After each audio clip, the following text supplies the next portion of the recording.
रुधिर वाहिनियाँ, ब्लड जो होता है मनुष्य के अंदर रुधिर वाहिनियाँ यानी ब्लड वेसल्स के अंदर बहता है। और मनुष्य का जो ब्लड सर्कुलेशन जो होता है, ये रक्त जो बहता है बंद परिसंचरण होता है। यानी कह सकते हैं कि ब्लड के अंदर जो बहता है, यानी कि कुछ कीटों में या कुछ जानवरों में होता है खुला परिसंचरण होता है, लेकिन मनुष्य के अंदर ये बंद, यानी कि किसी नलिका के अंदर होता है, जिसे रुधिर वाहिनियाँ यानी कि वाहिनियाँ कहते हैं। इसी के अंदर रुधिर ब्लड वेसल्स होता है, इसी के अंदर बहता है। रुधिर वाहिनियाँ जो होती हैं ये जो बनी होती है, इनके 3 स्तर की बनी होती हैं। ये जो ये ऊपर के दिख रहा है, ये सबसे आउटर लेयर जो होती है इसे बाह्य स्तर कहा जाता है। ये बाह्य स्तर यानी ये बाहर की होती है। ये जो होती है या इसको ट्यूनिका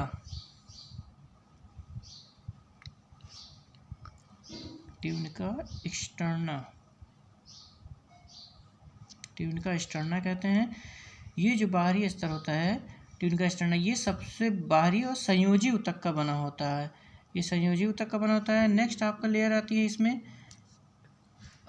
मध्य स्तर जिसे कहते हैं, मध्य स्तर। ये जो होता है आपका जो होते है वर्तुल अरेखित पेशियों का बना होता है, और इसे ट्यूनिका मीडिया भी कहते हैं। ट्यूनिका मीडिया यानी ये बीच का स्तर हो गया। ये सबसे आउटर लेयर जो होती है बाहर की होती है, इसे ट्यूनिका एक्सटर्ना कहते हैं। और बीच में पाई जाती है मध्यस्थ, ये संयोजी ऊतक का होता है। ये वर्तुल आरेखित पेशी की होती है। और सबसे लास्ट में ये जो पोर्शन अंदर का दिखाई दे रहा है, ये आपका अंतः स्तर होता है। अंतः स्तर जिसे ट्यूनिका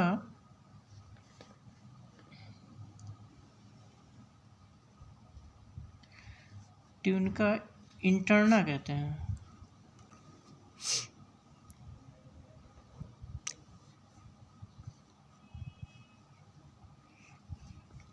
ट्यूनिका इंटरना।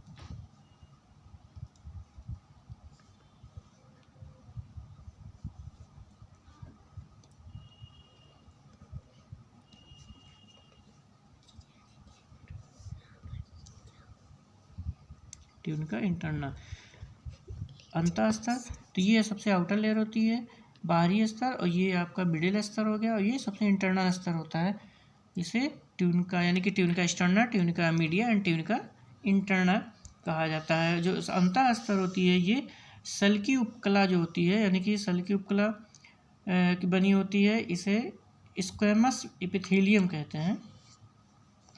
इसको सल्की उपकला यानी स्क्वेमा एपिथेलियम का बनी होती है। तो ये 3 स्तर होती हैं। रुधिर वाहिनियाँ जो होती हैं, ये शरीर में जो ब्लड बहता है ये 3 प्रकार की होती हैं। इन्हीं के माध्यम से, यानी कि ये जो ब्लड बहता है इसी के आधार पर होती है, तो 3 माध्यम से होती है, 3 नलियाँ होती हैं। पहले इसे धमनी कहा जाता है। धमनियाँ जो होती हैं, धमनियाँ यानी इसे आर्टरीज कहते हैं।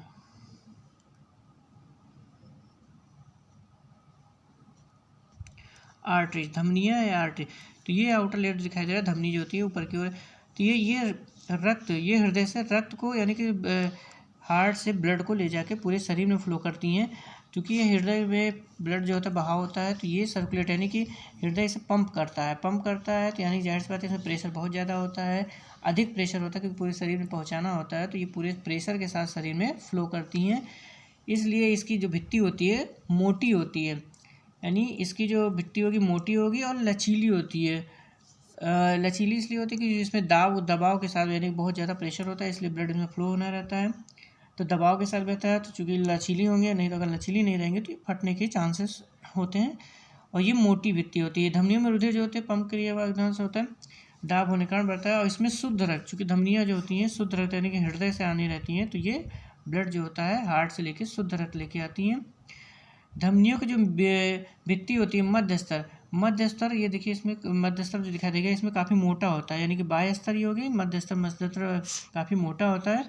और जो अंदर होता है ये ल्यूमना गुहा जो होती है, ये अंदर की जो दिखाई दे रहा है ये गुहा है, ल्यूमना जिसे कहते हैं, ल्यूमन होते हैं।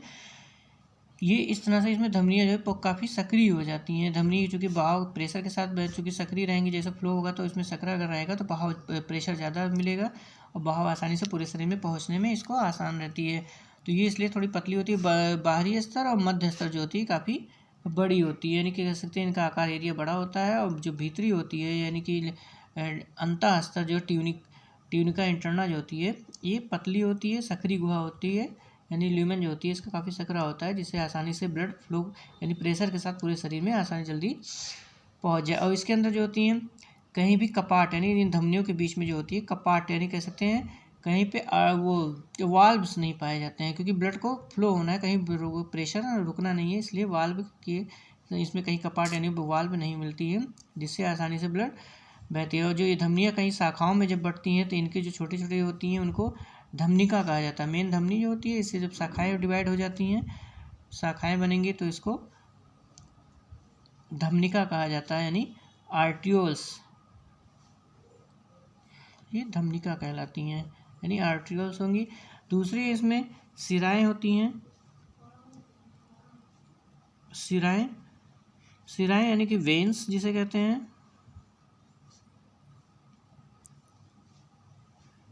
वेन्स जो होती हैं ये हमारे शरीर के जो पूरे शरीर से अशुद्ध रक्त को लेके यानी हृदय में वापस ले जाती है, पूरे शरीर से कलेक्ट करके हृदय में बाहर ले जाती हैं। तो इसमें जो आउटर लेयर होती है यानी जो बाह्य स्तर इसमें है, बाह्य स्तर और मध्य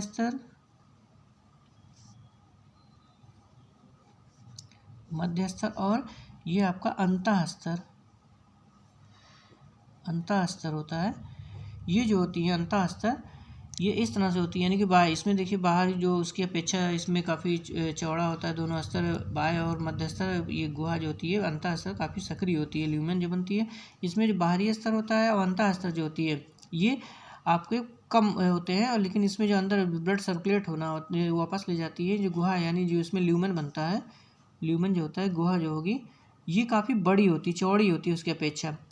चूँकि इसमें हृदय कोई बहुत ज़्यादा प्रेशर नहीं होता है तो हृदय से पूरे शरीर में हृदय को वापस ले जाती है। सिराओं की भित्ति महीन और इसकी जो होती है सिराएं जो भित्ति होती है मोटी और लचीली होती हैं, जबकि सिराओं की भित्ति जो होती है महीन और पिचकने वाली होती हैं। और इसमें शुद्ध अशुद्ध द्रव्यता है, इसमें कम दाब यानी प्रेशर जो होता है काफ़ी कम होता है।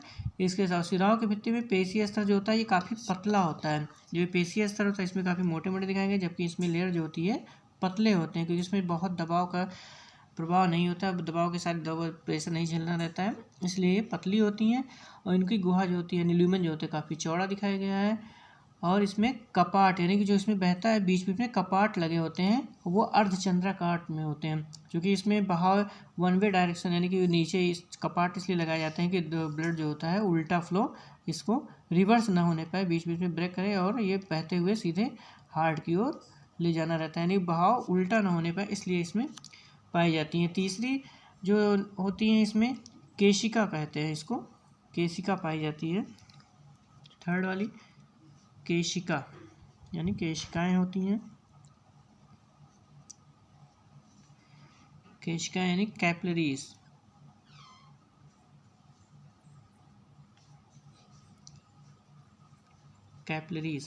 ये कैपिलरीज जो होती हैं जो धमनी और सिराओं के दोनों को मिलने से बनती हैं। ये धमनी है, ये सिराएं आपस में मिलती है तो बीच में जो है इसका जाल जैसे होती है ये जो ऊतकों में जब ये ब्लड ऊपर से यानी कि हार्ट से लेकर शरीर अंगों तक जाती है या वहाँ से अंगों में पहुँचती हैं शरीर के, तो महीन महीन शाखाओं यानी कि विभिन्न प्रकार के जाल जलिका टाइप की बन जाती हैं, केशिका जिसे कहते हैं, पतली पतली होती है, इन्हें पाई जाती है। तो जिन्हें केशिका, ये केशिकाओं की भित्ति जो होती है अंतः स्तर यानी कि सिर्फ ये केशिकाएँ जो होती हैं ये इस तरह से बना हुआ है, इसमें सिर्फ अंतः स्तर आपको दिखाई दे रहा है, बाहर के स्तर इसमें और मध्य स्तर आपको नहीं दिखाते, अंतः स्तर ही इसमें पाया जाता है। यानी जो अंतः स्तर होंगी ये एंडोथीलियम एक स्तर की बनी होती है। कोशिका का रुधिर प्रवाह की गति इसमें बहुत ज़्यादा धीमी होती है, बहुत स्लो होती है, जिससे ब्लड जो होता है ऊतकों में आसानी से पहुंच जाए, यानी कि इसमें बहुत इतना स्लो होगा दोनों के अपेक्षा, सिराओं की अपेक्षा भी बहुत स्लो होगा, जिसमें ये आसानी से कोशिकाओं में पहुँच के ऊतकों में पहुँच के ब्लड का लेन देन आसानी से काफ़ी देर में हो जाए, इसलिए काफ़ी देर दबाव इसमें प्रेशर बहुत कम रहता है, उसमें बहाव फ्लो बहुत धीमा होगा, जिससे ये लेन देन कोशिकाओं के माध्यम से या ऊतकों में टाइम मिलेगा जिससे वो हो जाता है। तो ये रुधिर वाहिनियाँ जो होती है ब्लड जो होता है इसी के अंदर फ्लो करता है, यानी वो रुधिर वाहिनियाँ होती हैं जिसके अंदर ब्लड, ये तीन प्रकार की होंगी, धमनियाँ, सिराएँ और केशिकाएँ। धमनियाँ मेन होती हैं जो शुद्ध ब्लड ले जाती हैं हार्ट से पूरे शरीर में, और शिराएँ जो होंगी वेंस, जिसे ये पूरे शरीर से ब्लड को कलेक्ट करके हार्ट तक ले जाती हैं। और धमनियाँ और शिराएँ मिलकर जब ऊतकों में पहुँचती हैं, यानी शरीर के अंगों में जब मेन कोशिकाओं में पहुँचती हैं तो वहाँ पे जाल जैसी बना लेती हैं, जिसे केशिकाएँ कैपिलरीज कहते हैं। और इनके जो ब्लड वेसल्स, वो धमनियाँ वेसल्स जो होती हैं, ये 3 स्तर से बाह्य, यानी tuna externa, tuna media and tunica interna, 3 स्तरों में बटी होती हैं।